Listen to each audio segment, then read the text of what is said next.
آپ کو جامع القرآن اس لیے کہا جاتا ہے کہ آپ نے فوری طور پر اس پر ایکشن لیا۔ وہ کیسے؟ آپ نے فرمایا کہ جب حضرت ابو بکر صدیق رضی اللہ تعالیٰ عنہ کے دور میں قرآن پاک کو جمع کیا گیا تھا پہلے کتابی صورت میں، وہ ایک نسخہ موجود ہے۔ حضرت ابو بکر صدیق رضی اللہ تعالیٰ عنہ کے دور میں وہ نسخہ ان کے پاس رہا۔ جب ان کا وصال مبارک ہو گیا تو وہ قرآن کا نسخہ حضرت عمر فاروق رضی اللہ تعالیٰ عنہ کے پاس تھا۔ جب ان کی شہادت ہو گئی تو وہ قرآن پاک کا نسخہ جو تھا حضرت سیدہ حفصہ رضی اللہ تعالیٰ عنہ، جو حضور علیہ السلام کی زوجہ محترمہ ام المومنین اور حضرت عمر رضی اللہ تعالیٰ عنہ کی بیٹی تھی، ان کے پاس تھا۔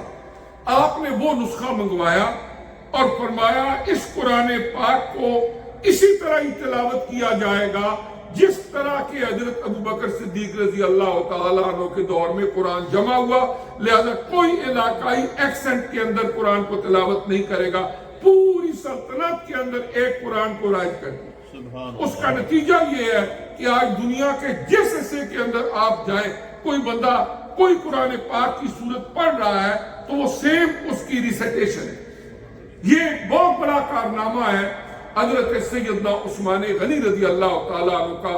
اور جب 12.5 سال آپ نے خلافت کے امور کو سر انجام دیا اور اس کے بعد آپ کے خلاف سازشیں شروع ہوئی اور اسلام کی تاریخ یہ ہے کہ کچھ لوگوں کو مسلمانوں میں سے خرید لیا جاتا ہے، کچھ غیروں کی ریشہ دوانیاں شامل ہوتی ہیں اور مسلمان حکومتوں کو کمزور کر کے ان کو تیغ بھی کیا جاتا ہے، بہت ساری شہادتیں بھی ہوتی ہیں، قبضے بھی کیے جاتے ہیں۔ صرف آج کے ہی آپ دیکھ لیں، ایک ایک کر کے آج ایران کے اوپر جو حملہ ہوا ہے، باقی سارے مسلمان خاموش تماشائی ہیں۔ اسی طرح عراق، سیریا، سارے ملکوں کو ہماری آنکھوں کے سامنے ایک ایک کر کے تباہ و برباد کر دیا کہ ہم وہاں پر جمہوریت نافذ کریں گے۔ 2 سال پہلے 1.5 سال پہلے میں عراق گیا تھا زیارات کے لیے۔ بغداد شہر جہاں پر سعودیہ کے بعد دوسرا بڑا عراق تیل والا ملک تھا، اور وہاں پر ویل آف لوگ زندگی گزار رہے تھے، اور عراق دنیا کے امیر ملکوں میں سے ایک تھا۔ آج بغداد کی گلیوں کے اندر ہر تیسرا بندہ بھیک مانگ رہا ہے۔ اس حالت میں ان کو پہنچا دیا گیا۔ تو اس طرح ہی ہر دور کے اندر ایسی ریشہ دوانیاں ہوتی رہی۔ آپ کے خلاف سازشیں ہوئی، اقربا پروری کے الزامات لگے، آپ نے ہر الزام کا جواب دیا۔ بالآخر مدینہ طیبہ میں آپ کی رہائش گاہ کا بلوائیوں نے آ کے محاصرہ کر لیا، اور آپ 50 دن کے بھوکے پیاسے تھے۔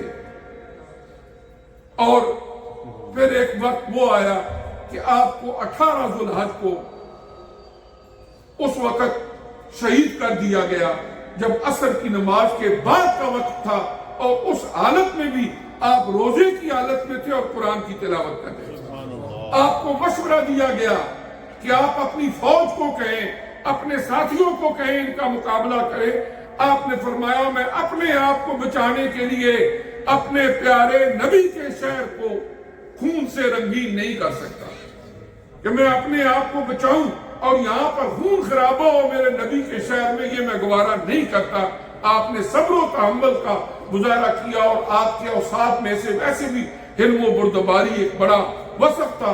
اور اس طرح تاریخ کی ایک دردناک شہادت ہے حضرت عثمان غنی رضی اللہ تعالیٰ عنہ کی، کہ آپ کی شہادت جو ہے مدینہ طیبہ کے اندر ذو الحج کی 18 تاریخ کو عصر کی نماز کے بعد ہوئی۔ اور اس وقت بھی حضرت علی شیر خدا رضی اللہ تعالیٰ عنہ کے دونوں بیٹے حضرت امام حسن اور حضرت امام حسین رضی اللہ تعالیٰ عنہ مین دروازے پہ کھڑے ہو کر ان کی حفاظت کر رہے تھے، لیکن بلوائیوں نے کیا کیا، پیچھے سے گھر کے پیچھے سے داخل ہو کے حضرت عثمان غنی رضی اللہ تعالیٰ عنہ کو شہید کر دیا۔ اس طرح ذو الحج کی 18 تاریخ کو اسلامی تاریخ کا یہ دردناک واقعہ، اللہ تعالیٰ ان کے درجات بلند کرے، مسلمانوں کو اتفاق اتحاد عطا کرے، اور امت مسلمہ کو امت وعدہ فرمائے۔